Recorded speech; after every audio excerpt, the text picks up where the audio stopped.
지난주에 또 함께 모였다가 다시 본인 살고 있는 지역에서 지금 예배하고 있는 우리 온라인 우리 성도들도 축복하시고 은혜 주시고 동일한 은혜가 넘치게 하여 주시옵소서. 또한 현장에 또 온 우리 지체들, 또 지난주에 왔던 4명의 영혼들이 하나님 안에서 다시 만날 수 있는 은혜를 더하여 주시옵소서. 행사 이후에 하나님 우리의 마음이 침착하게 다시 말씀에 집중하고 기도에 집중하며 또 서로를 사랑하고 서로의 섬기는 귀하고 복된 시간 될 수 있도록 은혜 주십시오. 예수님의 이름으로 기도드렸습니다. 아멘. 우리 괜찮으면 우리 앞뒤 좌우로 인사할까요? 예, 잘 오셨어요 라고 같이 한번 인사해 주십시오. 네, 그렇습니다. 네, 온라인 우리 성도님도 잘 오셨습니다. 자, 눈을 맞출게요. 네. 예, 오늘 제목입니다. 오늘 기준 없이는 행복은 없다라는 제목입니다. 모든 투자자들은 한국을 떠나라. 지금 당장. 저 문구는 국가부도의 날이라는 영화의 첫 화면에 모니터에 찍혔던 단어였습니다. 이 영화는 1997년도 일어났던 IMF를 배경으로 한 영화죠. 물론 실제도 있고 각색된 부분도 없지 않다는 얘기를 들었습니다. 당시 1997년도죠. 제가 저 나이 때는 한 23, 22이었더라고요.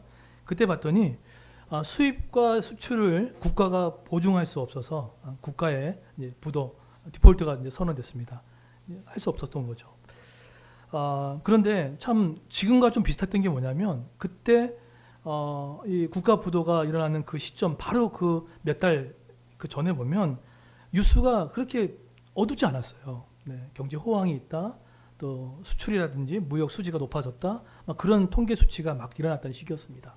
그리고 뭐 몇만 불 시대다. 막 이렇게 얘기 나오는 시기였기 때문에 그 누구도 IMF를 예상하지 못했던 거죠.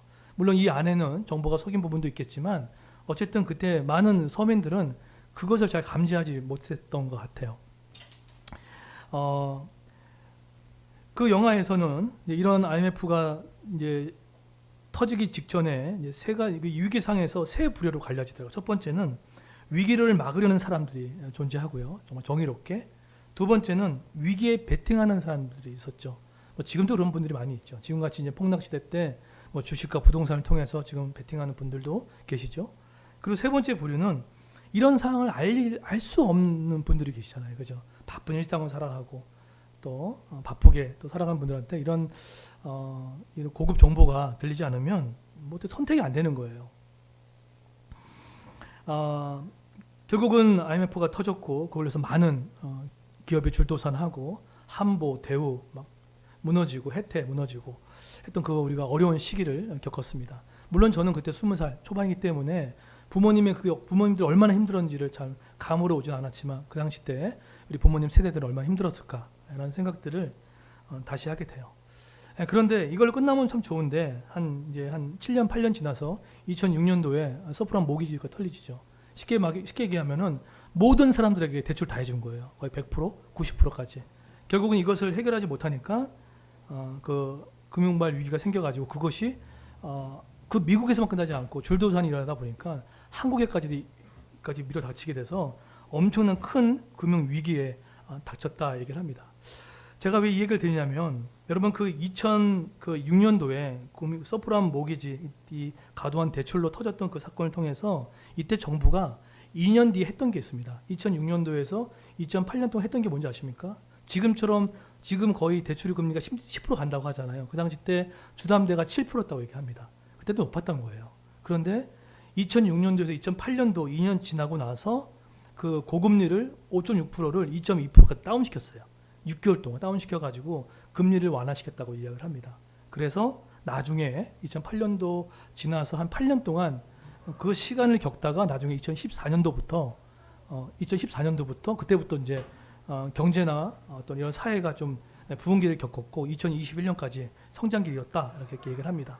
제가 이 말씀을 왜 드리냐면 지금 한국 사회는 2006년도와 거의 비슷하다라고 많은 경제학자들이 얘기를 해요. 그래서 지금 2년 한 2, 3년을 보게 되면 1년 반이 지났다는 거예요. 그 때문에 한 2년 정도 지나면 금리가 인하시키는 정책이 나오고 그 다음에 한 8년 정도의 장기 침체가 벗어나 다시 한번 나라가 성장이 있지 않을까 이렇게 보고 있는 전문가들이 무려 한 60%에서 70%입니다. 제가 이 말씀을 드린 그 이유는 우리가 이렇게 미래의 역사를 보고 미래 과거에 있었던 일을 알고 있었기 때문에 지금 일어나는 일들을 보고 이렇게 대응을 할 수가 있잖아요. 그렇죠? 아, 그때 저랬지. 아, 그때 정부가 대책을 이렇게 삼았지. 이렇게 알고 있으니까 우리가 대응할 수 있고 조금 불안하지 않고 대비를 할 수가 있잖아요. 이런 것처럼 역사를 보고 과거의 사건을 보는 건 너무 중요합니다. 그런데 이것뿐이겠습니까? 사실은 이거를 다 포함하고도 남을 만한 그런 역사의 기록이 어디에 있습니까? 성경에 있습니다. 특별히 믿지 않는 사람들의 역사도 기록되어져 있지만 성경을 왜 읽어야 되냐면요. 성경 안에는 그 수천 년 동안 있었던 모든 과거의 역사, 우리가 겪었던 모든 일들이 그 안에 뭐 있습니까? 다 담겨져 있는 거예요. 그때도 전쟁이 있었고, 그때도 경제에 대한 부분들, 그때도 뭐 이렇게 삶에 대한 부분들, 땅에 대한 부분들 다 있었어요. 근데 그때마다 믿는 사람들이 어떻게 했는지를 보는 게 중요하죠. 그래서 성경을 읽어야 할 이유, 성경을 봐야 할 이유가 뭐냐면 과거에서 배우는 겁니다. 아, 이때 이렇게 했구나. 그래서 우리가 이 성경을 보면 믿는 사람의 결말이 이렇지. 그러면 내가 지금 버틸 수 있겠다. 지금 버텨야겠다. 생각 들죠? 그리고 지금은 마무리 막히고 있어도 아브라함이 그래도 이렇게 역사하셨구나. 아, 이렇게 찌질하고 약하고 이렇게 악해도 하나님이 끝까지 야곱을 포기하지 않으셨구나.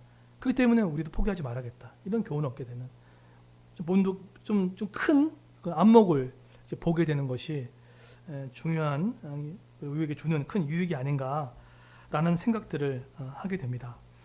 따라서 오늘 말씀 가운데 오늘 변화무쌍하고 예측할 수 없는 시대 속에서 오늘 두 가지를 꼭 붙잡았으면 좋겠어요. 오늘 시편을 통해서 첫 번째 한번 볼까요? 첫 번째 한번 보십시오. 아까 말했던 IMF는 세상의 관점으로 해결할 방법이라면 우리는 믿는 사람으로서 지금의 이 시대를 어떻게 붙잡을 것인지 봤으면 좋겠어요. 첫 번째 우리 한번 읽어볼까요? 한번 읽겠습니다. 시작. 네, 시편은 히브리어 명칭으로 찬양의 책이라는 별명도 있어요. 그리고 이 시편은 아주 깊은 영감과 문학성을 가지고 있는 기도의 책이다라는 내용으로 되어 있습니다. 이 시편 각 시에는요, 각개인의 신앙적 체험이 있어요. 간증이 있고. 그렇기 때문에 마치 시편을 한번 영상으로 바꾼다면 CTS, CBS가 아닌가. 왜냐하면 개인의 어떤 간증들이 많이 있거든요. 그런데 특별히 이 시편 1편이 왜 중요하냐라는 것은요. 시편 1편은 시편의 30쪽입니다. 근데 여기에 뭐가 담겨져 있냐면 인간이 어떻게 하면 행복한지 또 인간이 어떻게 하면 불행한지 그 원인을 말해주고 있는 말씀이기 때문에 1편이 너무 중요해요. 그래서 시편 전체적인 거 봤을 때 1편과 150편 이게 너무 중요하다 이렇게 표현하는데 1편이 아주 중요하죠. 그런데 이 대부분의 많은 시가 작자 미상도 있지만 대부분 다윗이 짓지 않았나라고 이야기를 합니다. 그래서 시편을 썼던 다윗은 말 그대로 산전수전 다 겪어봤고요. 뭐 권력의 정점에도 가봤고 재산도 가질 만큼 가져봤고 또 영토도 누릴 만큼 누려봤던 사람이기 때문에 그의 큰 안목에서 과연 어떤 이야기가 나왔을까? 이게 너무 궁금하지 않겠습니까? 그죠? 배우자는 거죠. 그런데 1절에 보세요. 그가 딱 봤던 복 있는 사람이 누구냐라는 이야기를 합니다. 한번 우리 희정이 한번 띄워줄래요? 자, 1절 보세요. 자, 읽겠습니다. 시작. 사람은 죄인들의 길에 서지 아니하며 오만한 자들의 자리에 앉지 아니하고 한번 인생을 넓게 살아보고 다 경험해보니까 복 있는 사람이 있다. 결론을 내렸어요. 결론이 뭐냐면 악인들에게 그다음 뭐죠? 죄인들의 길, 오만한 자. 공통적인 특징이 뭡니까? 쉽게 가면 뭘까요? 하나님 우습게 여긴 사람들이라는 거예요. 네. 결국은 복 있는 사람은 그들과 함께하지 않는다는 거예요.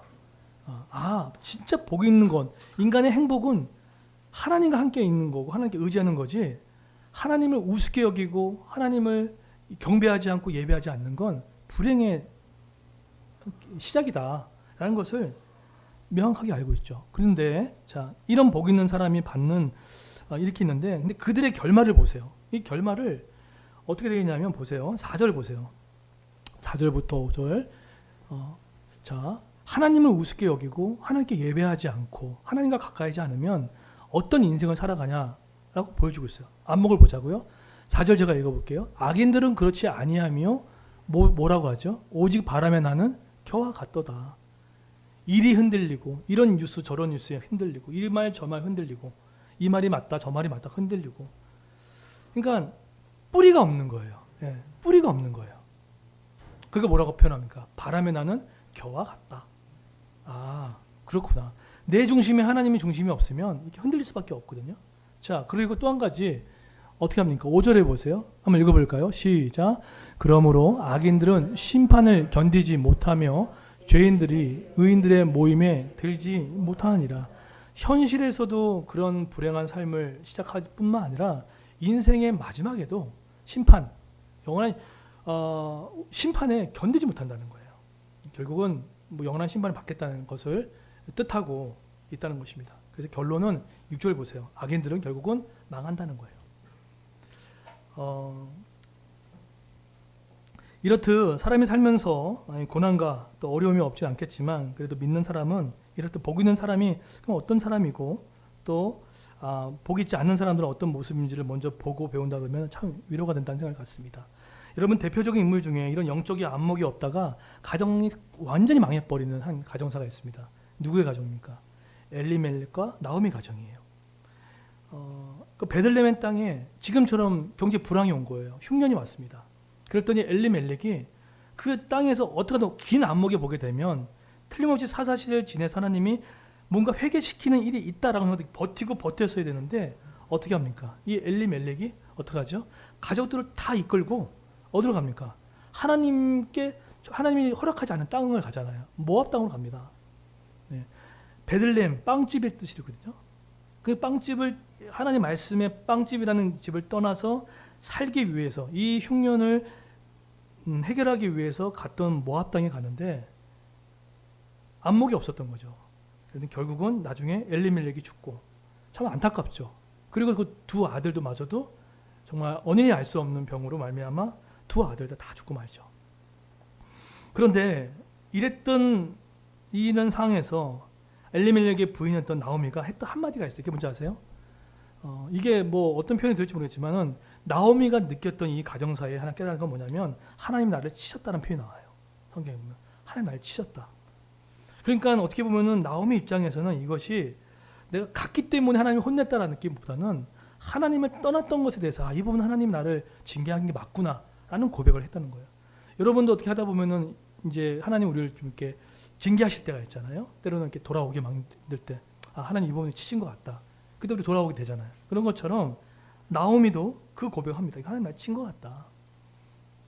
그랬더니 이런 결과를 놔두고 나오미가 베들레헴의 풍년의 소식을 듣고 어떡합니까? 안목이 이제는 좁게 보면 안 되겠다. 다시 한번 어디로 갑니까? 다시 한번 고향 땅으로 갑니다. 비록 떠나오는 땅이지만 다시 돌아가서 거기에 가서 다시 손자를 안게 되고 그 손자가 보아스가 됐고 그 손자가 누구죠? 보아스와 루시 결혼해서 누가 나왔죠? 누가 나왔을까요? 갑자기 생각 안 나네요. 보아스와 결혼해서 루시 누구랑 나왔습니까? 저만 쳐다보지 마시고 얘기해보세요. 누구죠? 네, 오벳 다음에 오벳의 아들이 누굽니까? 다윗이죠. 아니 잠깐만 이게 헷갈리네. 어쨌든 나오미와 누구죠? 나오미가 아니죠. 헷갈렸네. 루카 보아스가 결혼해서 오벳을 낳고 오벳은 이새를 낳고 이새는 다윗을 낳죠. 결국은 그 다윗을 통해서 예수 그리스도가 오시는 유다의 지파로 흘러나온다는 거예요. 결국은 하나님께 치셨다는 고백했지만 다시 한번 하나님께 유턴했을 때 하나님이 다시금 그 인생 가운데 텅 빈 나오미의 마음 가운데 손자를 안기시고 거기에 예수 그리스도의 족보로 반열에 올렸지 누가 알았겠습니까? 뭘 생긴 거죠? 영적인 안목이 그렇게 중요한 거예요. 여러분 성경 구약에 보면은 그 아브라함과 롯이 나오죠. 롯이 나오는데 재산이 많아졌어요. 재산이 많아졌어요. 그랬더니 이제 자꾸 종들이 싸우니까 이제 안 되겠다. 해서 아브라함이 이제 너가 원하는 대로 가라라고 했는데 여러분 그렇게 아브라함과 있었으면은 아브라함이 제단이 있는 사람이었단 말이에요. 그죠? 제단이 뭡니까? 예배가 있는 사람인데 근데 그걸 못 배우는 모양이에요. 결국은 선택했던 땅이 어디입니까? 소돔과 고모라 땅이에요. 그러니까 아무리 믿는 안에 같이 있더라고 하더라도 영적 안목이 야 이거 그냥 세워지는 게 아니겠 수 있겠구나. 결국은 그 땅에 가가지고 어떡합니까? 포로로 당하고 나중에 물론 건진 받지만 근데 거기서 또 이상한 일이 생겨가지고 난 자녀들이 나중에 모압과 암몬이 되어지는 그런 조상들을 낳게 되는 아주 불우한 일을 겪게 되죠. 그러니까 믿는 가정이라고 하더라도 그 안목이 그게 이게 담보되는 게 아닐 수도 있겠구나. 그것을 보니까 아브라함과 그렇게 했어도 안목 자체가 소돔과 고모라 땅을 그냥 보고 너무 좋다라고 표현한 거예요. 그러니까 우리도 그럴 수 있다니까요. 이렇게 교회 다녀도 우리가 영적인 안목이 열리지 않으면 이런 선택하게 되고 할 수 있다는 거죠. 그래서 이렇듯 안목이 너무 이렇게 중요한 부분이 생깁니다. 제가 지난주 주일 예배 끝나고 이렇게 노회라는 데가 있어요. 노회 저기 노회라는 건 목사님들이 동서남북 지역에 시찰에 있는 그 노회가 모여 사는 있는데 그 심포지엄을 다녀왔습니다. 포럼을 했는데 거기 가게 되면 저는 솔직히 가면 제가 가고 싶지는 않아요. 왜냐하면 나이대가 너무 다르고 가면 저는 거의 막둥이거든요. 거의 여준이 나이에요. 거기 가면은 그냥 아가아가해요. 거기 80대 할아버지 목사님도 계시고 70대도 계시고 60대 50대 제가 8년 동안 간헐적으로 왔다 갔다 했는데 그런데 한 7년 8년을 그냥 가기 싫어도 그냥 계속 그냥 가고 안 갈 때도 있고 가보니까 어느 순간에 야 이게 참 중요하구나라는 생각이 들었어요. 왜냐하면 제가 이렇게 속으로 모임을 하는데 그런 얘기 하더라고요. 저 나이대에 어떤 분이 저와 똑같은 마음이었던 거예요. 여기 와도 대화가 안 되니까 힘듭니다라고 했더니 어떤 한 분이 저랑 친하게 지낸 목사님이에요. 근데 그분이 한 분이 뭐라고 했냐면 시간 지나면 그분들이 거기 서 있고 보이고 하는 그 부분들 가운데 말하지 않아도 보고 배울 게 있을 겁니다. 그 얘기를 하더라고요. 근데 저는 이제 그게 처음에 무슨 말인지 몰랐는데 제가 이상하게 그때 끝날 때쯤에 그걸 깨달아졌어요. 딱 보니까 80대 목사님 보면서 그래 내가 80이 되면 저런 모습이 있어야겠다 이런 생각이 들더라고요. 그리고 70대 어떤 이제 은퇴하는 목사님 보면은 그래 저렇게 마무리하면 좋겠다. 저보다 10세 많은 목사님은 눈이 살아계세요. 아주 총기가 넘치고 말씀에 살아있고 저렇게 10년 뒤를 좀 바라보면 되겠다. 이게 뭐가 보냐면 제가 가고 싶지 않았지만 뭐가 생겼냐면 영적 안목이 생긴 거예요. 저럴 수도 있겠구나. 그래서 여러분 지난주 우리 온라인에서 우리 엄마들이 아이들 진짜 왔잖아요. 되게 힘들어요 사실은요. 우리 현장에 있는 분도 마찬가지겠지만 그런데 너무 잘 교육을 하신 거예요. 왜냐하면 아이들이 지금은 잘 몰라요.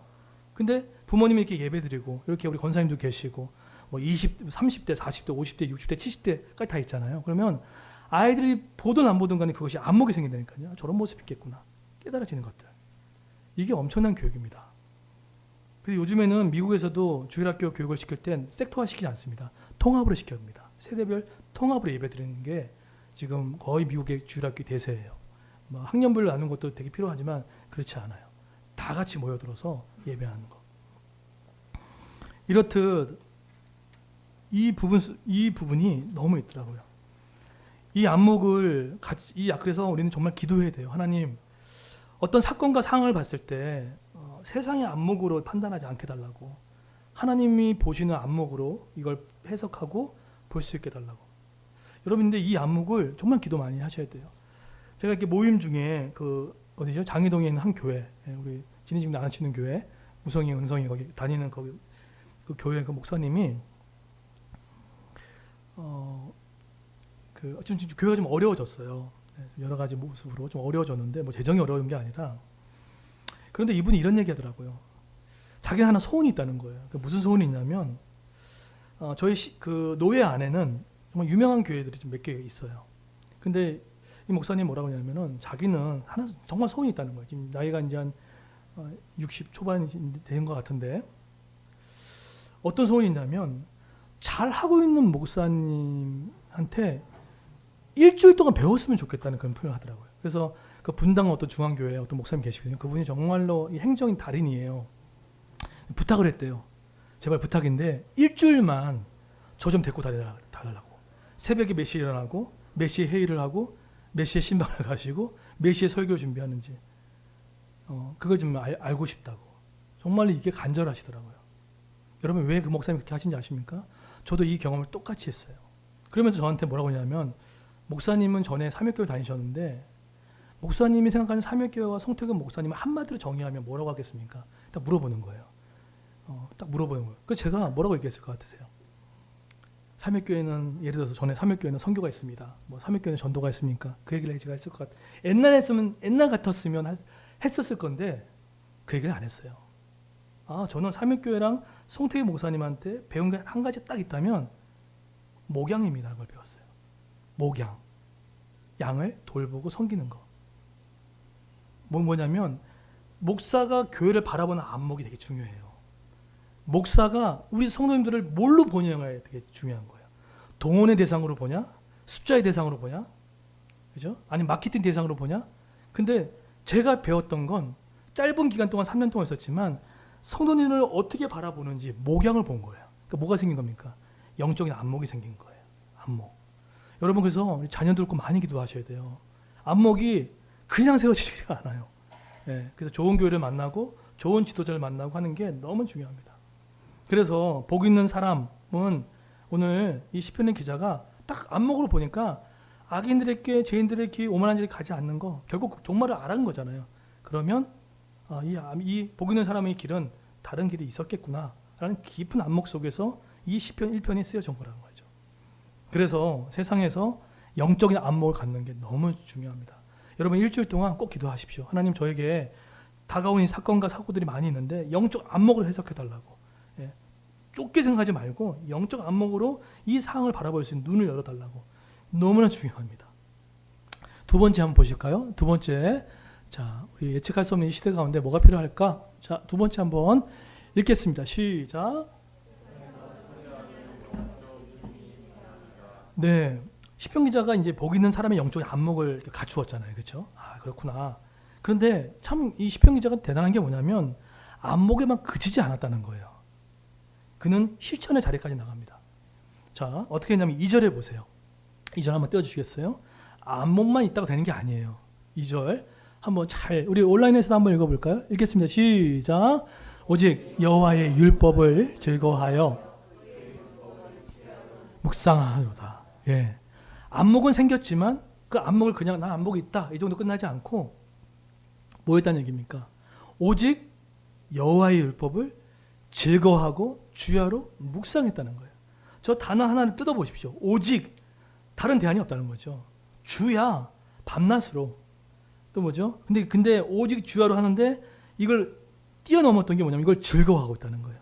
그 쉬운 말로 하면 하나님과의 교제하는 것을 즐거워하는 수준까지 올라가 버린 거예요. 너무 좋은 거예요. 걸어갈 때도 찬양하고 버스 탈 때도 기도하고 뭐 설거지 할 때도 하나님께 찬송하고 그러니까 그 교제의 깊이를 알고 즐거워하기 시작한 거예요. 안목이 있었던 이 시편 기자가 그걸로 끝나지 않고 뭐 했다고요? 오직 여호와의 율법, 하나님을 즐거워하는 그 수준에 이르기까지 간 거죠. 그런데 이게 뭐라고 했죠? 다 과거의 경험치예요. 그렇게 즐거워하니까 어떤 일이 있었냐면 3절에 보세요. 너무 저도 원하고 여러분 11월 달, 12월 달에 우리 교회와 모든 성도님 삶에 임했으면 좋겠습니다. 한번 읽어볼까요? 이런 은혜가 있다는 거예요. 시작. 예, 그는 시냇가에 심은 나무가 철을 따라 열매를 맺으며 그 잎사귀가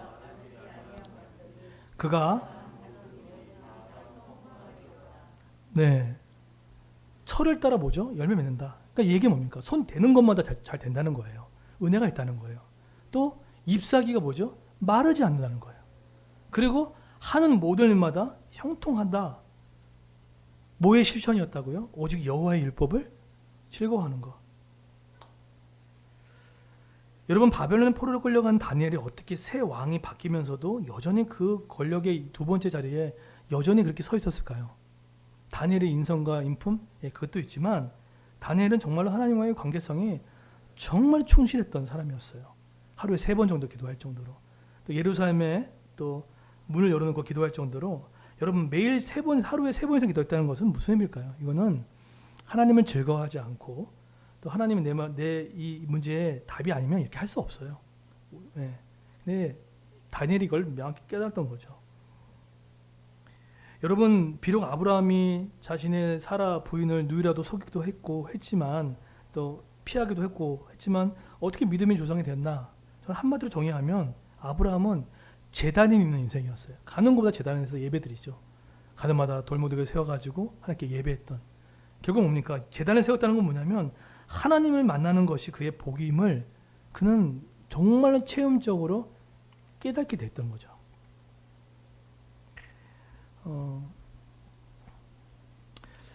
이번에 이제 제가 노예에서 이제 그 포럼이 마치고 나서 이제 소그룹을 나눠줘가지고 이제 숙소에 들어갔습니다. 숙소에 3명이 들어갔거든요. 3명이 들어갔는데 그중 한 명 목사님이 누구냐면 사랑의 교회에서 한 12년인가요? 13년 동안 오카레 목사님 계실 때부터 지금까지 부목사 생활을 하다가 이번에 이제 도원구에 있는 평강교회에 이제 청빙 받아서 오신 목사님이세요. 아주 젠틀하세요. 젠틀하시고 또 한 분은 그 16년 차 개척교회를 하시는 목사님이세요. 근데 30살 때 아버님이 갑자기 강단에서 치매가 걸리셔가지고 손을 떨고 말을 어눌하게 하셔가지고 결국은 목회를 못해서 30살 초반 때 전도 사역을 시작을 했다고 얘기를 하더라고요. 이제 그렇게 했는데 그분들과 이렇게 셋이 이렇게 이제 이야기를 나누면서 이제 우리 교회 이야기도 했어요. 이런 여러 가지 분위기들, 이런 생각들, 양육들 이런 분위기를 얘기했는데 제자 훈련에 대한 부분들도 얘기를 했더니 제가 궁금했거든요. 우리 교회에서 하는 물론 복음기초학교, 양육반, 제자 훈련이 정통으로 하고 있는 사랑의 교회에서 제자 훈련이 했던 교관이었더라고요. 정말 많은 교회 가면서 그 영향을 미쳤던 목사님이신데 제가 한번 궁금했어요. 한번 컨설팅 받고 싶어가지고 제가 새벽 1시까지 물어봤어요. 우리 교회가 이렇게 하고 있고 지금 성도들의 삶이 이렇게 되고 있고 이런 내용들이 나오고 있고 이런 반응들이 나오고 있다라고 얘기했더니 목사님이 이렇게 평가를 해주더라고요. 뭐냐면 지금 그레이스 교회는 한 사람을 위하는 철학이 분명히 섰고 더불어서 영적인 시스템이 같이 동반적으로 움직이고 있는 때가 된 것 같다라는 그 얘기를 하더라고요. 그러니까 그 얘기는 뭐냐면 한마디로 부흥의 파도, 제가 표현하는 어떤 부흥의 파도가 이제 자연스럽게 타고 있다는 분위기다라는 얘기를 하더라고요. 그런데 그러면서 오카레 목사님 계실 때 사랑의 교회가 폭발적으로 성장할 때가 그 시기였다는 거예요. 10년 동안 제자 훈련에서 되게 땅을 기경하고 사람의 마음을 기경하는 그 시점 가운데 어느 순간에 폭발적으로 성장했던 그 시기가 그렇듯 돌아갔던 그 시기가 있다. 그 이야기를 이렇게 하시더라고요. 근데 제가 드리고 싶은 말은 뭐냐면 제자 훈련을 잘했다 못했다 이걸 떠나서 왜 그렇게 그분의 평가가 나올 수 있을 정도로 됐나 봤더니 한 사람 한 사람 다 지금 개인의 영성들이 많이 좋아지고 있었어요. 저 역시도 마찬가지겠지만 여기 앉아있는 분들 중에도 개인 기도가 살아나는 분들이 되게 많으세요. 그리고 엄마들의 기도 모임도 살아나고 있고 그리고 매일 만날 때마다 기도하는 이런 기도의 분위기. 그리고 우리 직임들이 참 너무 감사해요. 너무 좋아요. 기도하는 우리 직임들이 계시고 하니까 그 영적인 기도에 그런 하나님께 쫙 달라붙어 있는 하나님의 충실한 관계성이 그 파워가 점점점 위에서부터 아래로 흘러가고 있구나라는 생각들을 하게 되더라고요. 그게 뭡니까? 시냇가 심은 철을 따라 열매를 맺는 그 모습이 있구나라는 생각들을 하게 됩니다. 여러분 한 사람이 하나님 앞에서 충실하게 서가면 이렇게까지 하나님 쓰임받을 수 있겠구나라는 생각을 갖습니다. 한 사람의 인물을 소개하고 오늘 마치도록 하겠습니다. PPT 한번 띄워주십시오. 한 사람의 인물을. 네. 자, 휘성이가 자면은 저 설교 지금 못하고 있다는 거예요. 근데 안 자고 있으면 잘하고 있는 거고. 자, 주세요. 자, PPT 두 번째. 지금 말고요. 자, 이 한 분을 소개하고 마칠게요. 프리마코프 벤처스라는 정문영 회장님이십니다. 이분이 누구냐면 지금 현재 캐나다에서 최고의 교육 사업을 하고 계시는 분이에요. 이분은 어렸을 때 그 미국에 아버지가 먼저 UCLA로 유학을 가고 그 후에 이제 따라갔다고 이야기를 합니다. 근데 거기서 아버지가 이제 목회를 했고요. 근데 아버지도 이제 석사를 UCLA까지 다 하고 이제 하는데 하나님의 부르심에 받아서 개척을 했어요. 그랬더니 이 정문희 회장님이 아버지를 욕을 한 거예요. 아니 여기 미국에 와가지고 이제는 엄마가 고생하는데 아빠가 이제 돈을 벌어야지 이렇게 목회하면 가난해지면 어떡하냐 이랬던 모양이에요. 근데 그랬던 이렇게 힘들게 했던 이 아들이 나중에는 조금씩 마음이 바뀌고 교회를 섬기는 일을 이제 시작을 했던 거죠. 이제 그러다가 이 프리마커 이 베이전스 정문희 회장님이 나중에 어떤 친구를 만납니다. UCLA에서 학교 들어가서 친구를 만났는데 그 사람이 누구냐면 여러분 그 미국 가면은 말리부가 있습니다. 말리부는 최고의 부자들이 사는 곳이에요. 거기서 한 그 사람을 만났는데 그 친구와 UCLA에서 컴퓨터 엔지니어링과를 같이 공부하다가 영적으로 도전을 받은 거예요. 근데 이 사람의 꿈이 뭐였냐면 선교사가 꿈이었던 거예요. 결국 나중에 그 안에서 같이 서로 섬기고 나누고 이렇게 교제하고 성경 공부를 하다가 이 정문희 회장님도 회심하게 되고 UCLA를 돌아다니면서 전도하고 했던 그 일을 했던 겁니다. 그러다가 나중에 이 말리부에 있는 최고의 재벌급 이 분은 선교사가 되었고 이 정문희 회장님은 되지 못했다고 합니다. 그런데 두고두고 마음이 아팠다는 거예요. 그래서 갈 때마다 선교사 그분 만나서 이제 선교지 갈 때마다 난 부럽다 했더니 그분이 딱 한 말이 있어요. 친구가 뭐가 부럽냐고. 너가 없으면 내가 어떻게 선교를 할 수 있냐. 그래서 그때 그걸 깨달아가지고 아 그렇구나. 선교사를 돕는 선교사도 필요하겠구나라는 생각 들면서 그때부터 그 사업의 그러니까 모든 것들이 이제 선교사와 하나님 나라를 위해 확장하는 것으로 이렇게 되어서 그가 이제 변화되었는데 지금 현재는 캐나다에 2개의 종합대학을 가지고 있고 40개의 직업학교를 세우고 있었고 지금 예술학교를 3개나 좀 세우고 북미 지역에 100만 평 관련된 땅을 또 소유할 뿐만 아니라 현재는 코람데오라는 재단을 세워서 현재 최근에 1135개의 교회를 개척시키고요.